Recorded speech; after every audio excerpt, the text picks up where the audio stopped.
kita telusuri itu.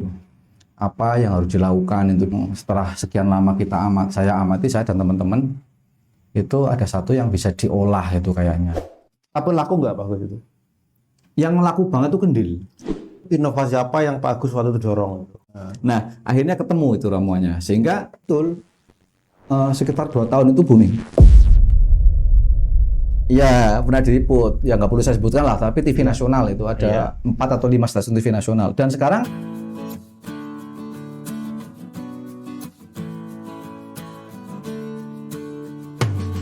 ya, halo juga. Nah, lama ya kayaknya. Saya itu kalau ketemu Pak Agus itu saya ingat satu itu. Apa tuh? Gerabah. Oh, barang guna. Ya. Kok gerabah terus ingat saya gimana itu? Ya, apa ya? Ya gerabah lah. Itu gerabah toh? Ya, peralatan dapur atau rumah tangga yang terbuat dari tanah liat. Ya, atau kayak padasan. Ya, kendil, padasan, terus jemblung. Dulu itu kan ada itu. Ya, kok terus kalau lihat itu kok jadi ingat saya Pak, karena saya bulat seperti jemblung. Aduh. Wah, ini jangan-jangan karena saya bulat ini. Ngodarin body shaming. Oh gitu ya. Jadi gini, dulu tuh kan ini Pak Agus ini kan jadi apa ya? Pendamping desa. pegiat desa. Ya, pegiat desa. Ya kan. Ya. Nah, dulu saya pernah terinspirasi ya. Terkaget. Desa apa kayaknya? Haring Dirong. Oh iya, Gebang Sari. Itu kan gerabah kan. Ya. Nah, itu kan waktu sama jadi pendamping desa gitu. Nah, itu yang nek Agus itu gerabah. Tapi itu apa bukan penjual gerabah ya, tapi selintas kalau lihat gerabah terus ingat saya gitu ya. Iya. Oke. Jadi bukan body shaming ya. Ya. Bukan Agus Karena saya blondo. Oke, ya. Itu gimana sekarang itu anak sana itu? Atau gini, mungkin Pak Gus sudah cerita ya, mungkin ada teman-teman yang di rumah yang belum tahu itu. Iya. Ketika saya ngomong gerabah itu apa sih konteksnya sih? Itu tahun berapa ya? 2018 kalau nggak salah.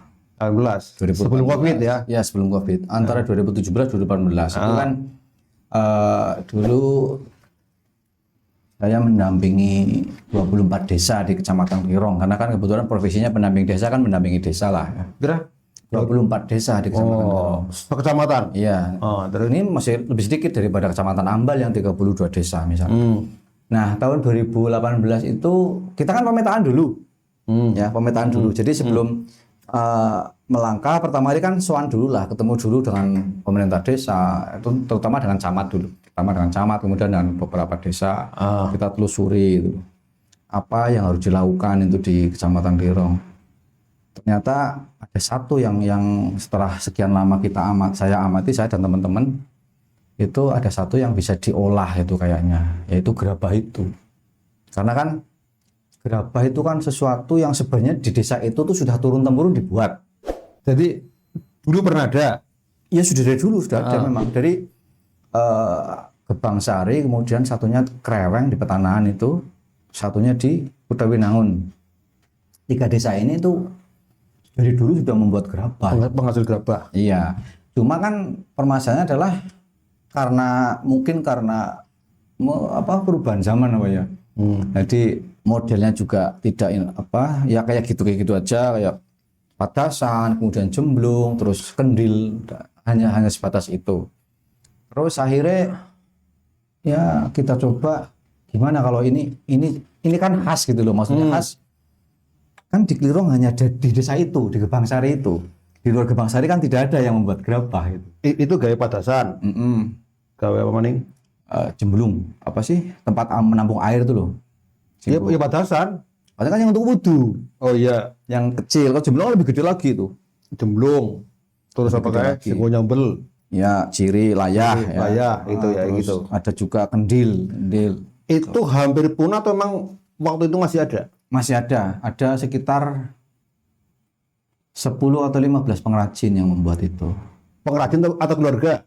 Ya, keluarganya, pengrajin dan keluarganya. Jadi artinya mungkin yang mengerjakan bapaknya. Mungkin yang mengerjakan bapaknya, kemudian istrinya ikut bantu, dipasarkan diri juga oleh keluarga itu. Nah, terus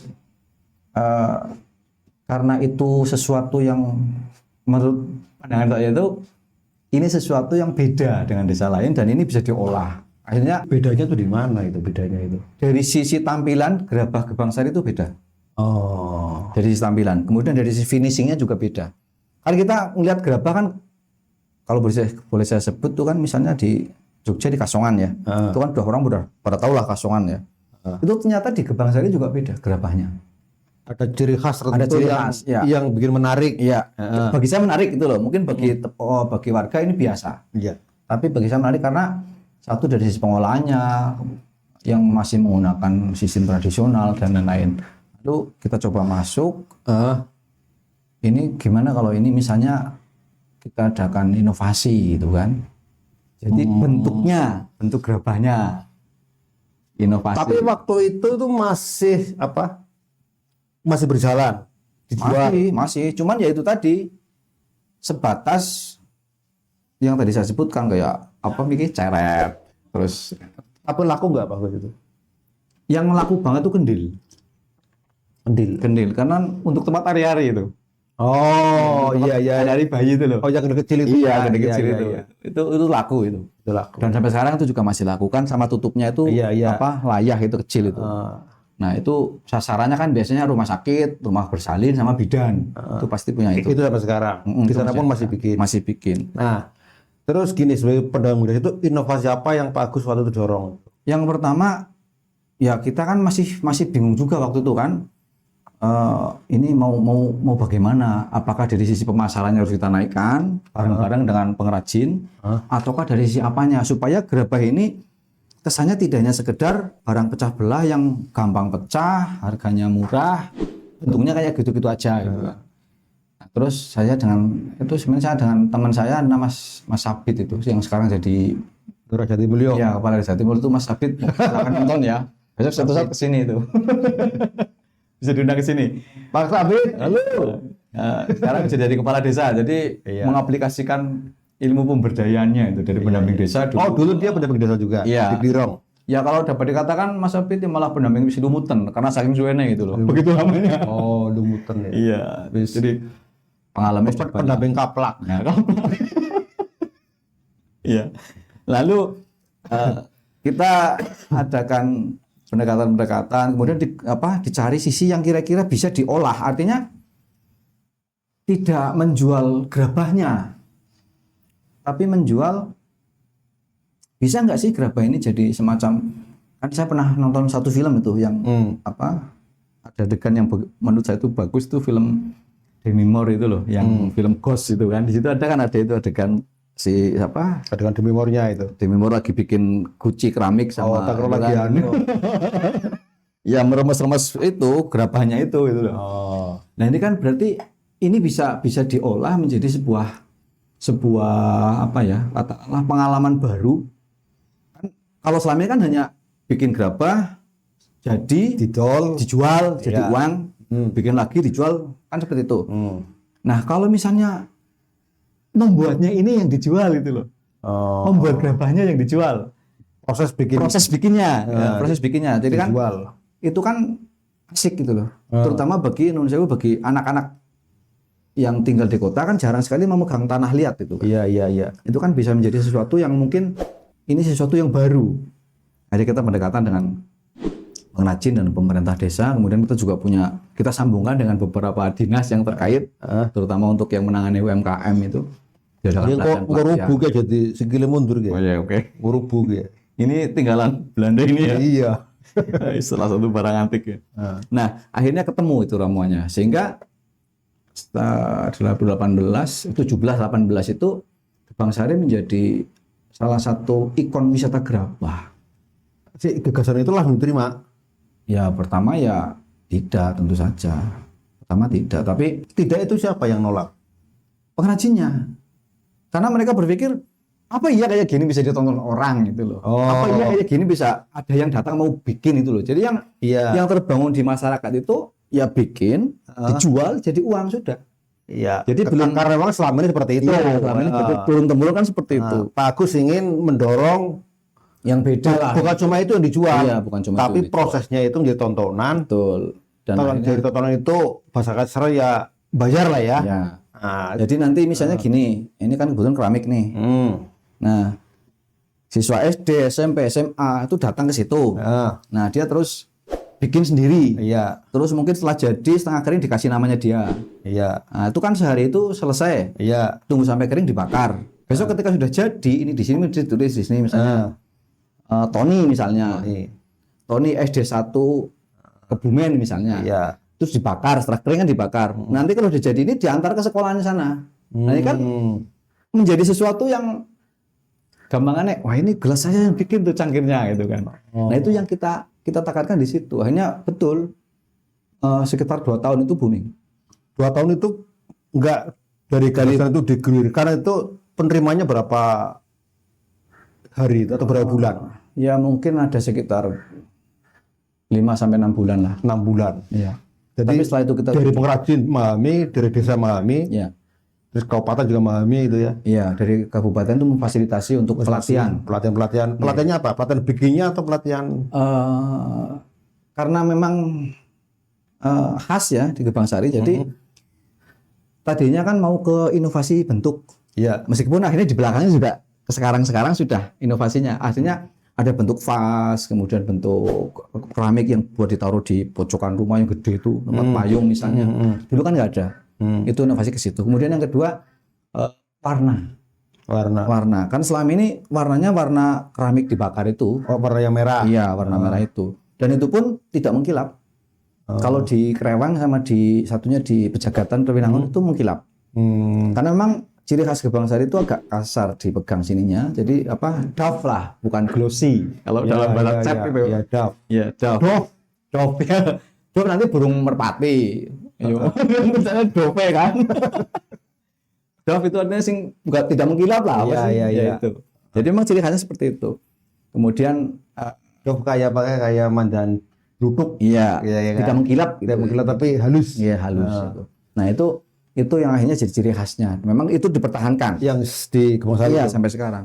Nah ternyata memang kemudian beberapa kita juga hubungkan dengan media TV, ya, TV nasional. Sebelum TV itu, jadi yang datang siapa aja yang datang itu? Kalau lebih lengkapnya dilihat di buku tamunya aja di sana. Ini mungkin pengurusnya ini ada Mas Tikno dan lain-lain itu bisa menyebutkan itu ya di Gebang Sari kan. Ada rumah produksinya ada itu. Iya. Kan sempat ikut lomba inovasi desa itu juara 2 Gebang Sari sekabupaten Kebumen. Dari sisi memanfaatkan limbah untuk jadi tadi kan sampean cerita bahwa itu proses yang dijual. Ya. Yang datang tuh siapa aja itu? Siswa SMP, SD sampai SMA. Di Kebumen itu sekolah yang organisir. Iya, sekolah yang organisir. Jadi waktu itu kan ada kebijakan bupati. Saya lupa bunyinya seperti apa, tapi yang saya ingat sekolah itu boleh study tour keluar kalau sebelumnya sudah pernah study tour ke dalam ini kabupaten gitu. Jadi baru boleh keluar. Dan itu menjadi salah satu tempat yang dituju oleh para siswa. Betul. Dan waktu itu kan tren wisata kan belum seperti sekarang. Kalau sekarang kan lebih banyak di kuliner gitu pantai gitu kan. Kalau dulu banyak pilihan, ada di gunung juga banyak yang diolah dari daerah utara. Nah, karena Gebang Sari nggak punya pantai, nggak punya gunung, punyanya itu. Akhirnya itu. Waktu ada siswa pernah nggak lihat langsung mereka? Ya pernah. Gimana secara view-nya gitu anak-anak itu? Ya pertama anak-anak kecil terutama yang SD itu ya. Kalau yang SD itu langsung megang tanah langsung gitu loh, langsung bermain gitu loh. Itu dibikin apa. Nah terus kan setelah lihat ini bikinnya ini loh, kita mau bikin cangkir nanti dipakai untuk diminum di rumah itu kan. Atau dibikin gelas atau bikin apa gitu. Di pertama mungkin bikin kayak kuda atau apa, tapi kita arahkan ke situ. Tapi untuk yang SMA itu masih melihat dulu. Nah, saya lihat pengrajinnya. Kan ada pengrajin yang praktek di situ. Jadi bulut kayak gini, ada porosnya, ini bisa diputar. Jadi taruh tanah, set ini diputar, putarnya pakai kaki, terus dibentuk begini. Nah, kalau yang SD lihat itu langsung dikasih, langsung dia coba. Langsung di situ. Tapi yang untuk yang SMA lihat dulu tuh kayak apa prosesnya, baru nanti 1 2 mulai ada yang megang, yang lain ikut megang. Gitu. Dan tidak semuanya ini sampai finish, sampai selesai, sampai maksud saya nggak langsung berbentuk cangkir misalnya untuk yang SMA. Tapi anak-anak itu kayak menikmati ya. Iya, menikmati. Iya. Nah, itu yang saya maksud dengan inovasi tadi. Jadi tidak menjual gerabahnya, tapi menjual pengalaman membuat gerabah. Itu banyak banyak dimensi ya. Iya. Edukasi. Iya, betul. Ngomong sejarah. Iya. Ya, kearifan lokal juga kan. Potensi lokal gitu ya. Lokal, ya kan. Ada pemahaman masyarakat Gebang Sari itu ketika dia menggali tanah yang untuk bahan bakunya itu nggak boleh pakai linggis, nggak boleh pakai, kalau misalnya dibuat masif gitu ya, pakai begu misalnya, apa bego alat berat itu loh, ya itu nggak boleh. Jadi harus pakai satu-satu mungkin malah kayu ya, jadi nggak pakai cangkul gede pun nggak boleh. Jadi itu biar mungkin yang pertama biar tanahnya nggak cepat habis itu mungkin ya, karena kalau di satu sisi ini tanah ini bagus, yang sini tidak, makanya diambil kan sini terus, yang sini tidak. Jadi mungkin itu salah satu wejangan dari orang-orang tua kita, orang-orang tua Gebang Sari mungkin ya, supaya tanah Gebang Sari itu tetap lestari meskipun ada gerabah itu tadi, karena ada pewaler lah, apa sih pamali ya, pamali. Bahasa Jawanya kan pewaler. Tetap meskipun menggunakan tapi tetap menjaga kelestariannya gitu. Sehingga tidak boleh memakai alat-alat yang katakanlah dalam bahasa yang lebih ekstrim tidak boleh dieksploitasi. Itu makanya untuk menjaga ini ya yang tepat ya wisata gerabah itu, wisata membuat kayak sekarang setelah itu kan 2019 2019 sebelum Covid lah. Sekarang gimana sekarang? Masih enggak? Ya mungkin ya masih, tapi kan tidak seperti dulu ya. Ini tahu nggak kenapa itu? Apa orang bosan atau sebenarnya tidak juga sih, kan ada program yang berkelanjutan sebenarnya di situ di rencana besar desa, pemerintah desa kan ada program yang berkelanjutan. Tapi mungkin karena waktu itu kan COVID-19 20 itu kan 2019 2020 kan merusak, kalau nggak merusak ya, menghabiskan banyak anggaran yang mestinya bisa digunakan untuk pemberdayaan, untuk pembangunan lain gitu loh. Tapi kan habis di BLT, habis di APD dan lain-lain, sehingga ini agak terlupakan. Tetapi beruntung dulu ini sudah ngeling dengan beberapa stasiun TV itu. Itu pernah diliput? Ya, pernah diliput. Ya nggak perlu saya sebutkan lah, tapi TV nasional itu ada 4 atau 5 stasiun TV nasional. Dan sekarang bahwa di desa itu ada inovasi yang perlu dicontoh. Ya, bahkan sekarang sudah merambah ke alam desa. Jadi misalnya syuting anak kecil berpetualangan di kali itu ngambil lokasinya di situ di Desa Gebang Sari. Terus alam kubur juga. Ya mungkin suatu saat ke sana. Ada juga loh cerita cerita itu mistik di Gebang Sari. Tapi ini mungkin di episode lain aja ya. Ya. Sampean kan jadi pendamping desa ya. Saya kan wis pindah lokasi. Iya, saya sekarang tidak mendampingi di Kecamatan Lirong, tapi di Kecamatan Puring. Ya, ada nggak Puring yang punya macam kayak gitulah? Belum terdeteksi, tapi ada, tapi dia lebih banyak di BUMDes, Badan Usaha Milik Desa. Ya BUMDes kan ininya kayak koperasinya. Iya, artinya ada sesuatu bisa diolah itulah ya. Ada. Kayak potensi kayak gitu. Ada.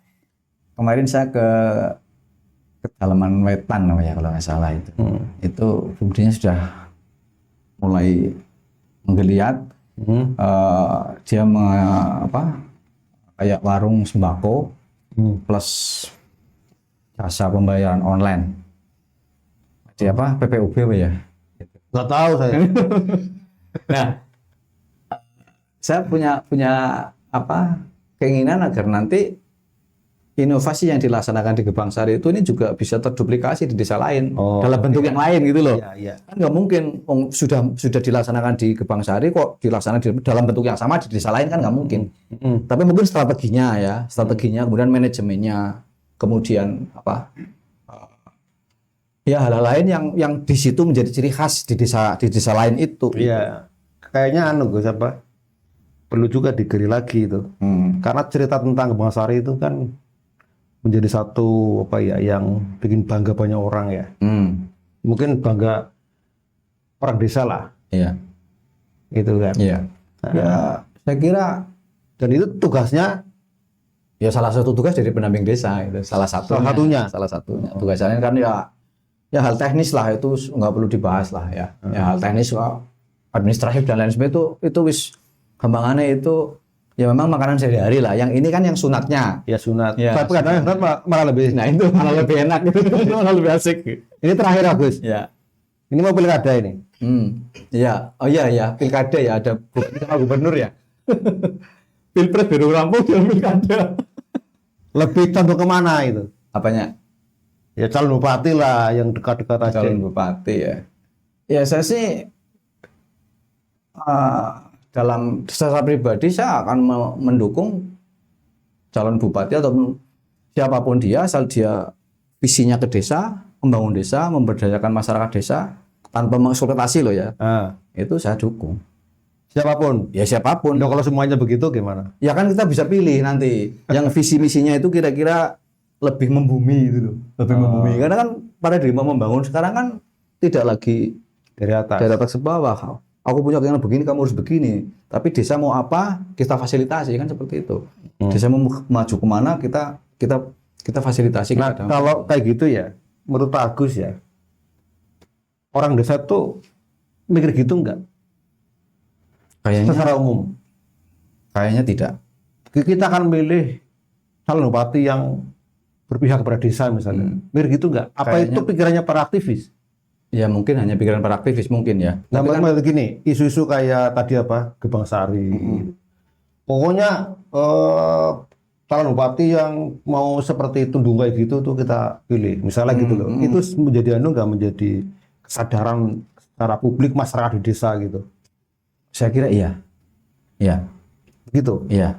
Meskipun kalau Gebang Sari kan memang dia secara kasuistik dia memang sudah ini ya, sudah katakanlah sudah merasa punya potensi, kemudian potensi itu harus diketahui. Nah, kalau ini dikapitalisasi kan bisa jadi. Bisa jadi supaya saya didukung, saya bisa mengkapitalisasi isu ini misalnya. Tapi yang saya maksud adalah saya akan lebih cenderung untuk memilih ataupun mendukung calon pemimpin, entah bupati entah gubernur yang dia visinya itu membangun desa atau minimal mendukung visi saya untuk membangun desa. Ya bukan visi saya dong, saya hanya fasilitas pendamping. Nggak pendamping nggak punya visi. Ya visinya supaya desa itu berkembang, kemudian mandiri. Nah, kayak Gebang Sari itu sebenarnya itu kalau tanya ide awal itu siapa Pak Gus? Ide awal untuk membuat wisatanya itu pendamping atau siapa? Atau itu orang desa sendiri? pendamping. Iya, jadi kan pendamping kan dirimu. Ya, saya dengan Mas Abid waktu itu. Mas Abid. Berdua, iya. Iya. Mas Abid kasihan namanya. Pokoknya harus ke sini itu. Mas Abid harus diundang ke sini untuk testimoni. Jadi biar lebih pernyataan saya biar lebih kuat. Artinya itu kan inspirasi dari pendamping kan penting. Ya. Desa bisa bangkit kayak kasus tadi kan di Desa Gerabah itu. Iya. Ini bagus kayaknya perlu juga di desa lain lah nanti. Ya, saya kira banyak loh di Kebumen. Iya, di petanahan tuh. Tapi kalau nggak didukung, nggak gitu. Istilahnya apa ya? Harus ada Kalau pendamping kan di luar ring ya, harus ada pelatih apa ya. Ada pelatih suruh terjun sendiri ya nggak mesti menang kan ketika jadi atlet. Iya. Kayaknya itu dulu bagus lah. Oke, siap. Kopinya diseruput lagi. Oke ya, kini ketemu Pak Agus. Beliau ini pendamping desa, pegiat desa. Bahasa kerennya itu aktivis ya. Aktivis. Ya kan? Aktivis yang membuat tadi kata Pak Agus yang satu lagi itu, membuatnya gelap jadi terang, yang terang makin gelap. Itu lagi nggak usah di tujuan tagline tadi. Tujuan tagline gini, yang gelap jadi terang, yang terang gelap, bahkan makin gelap. Terima kasih. Assalamualaikum warahmatullahi wabarakatuh.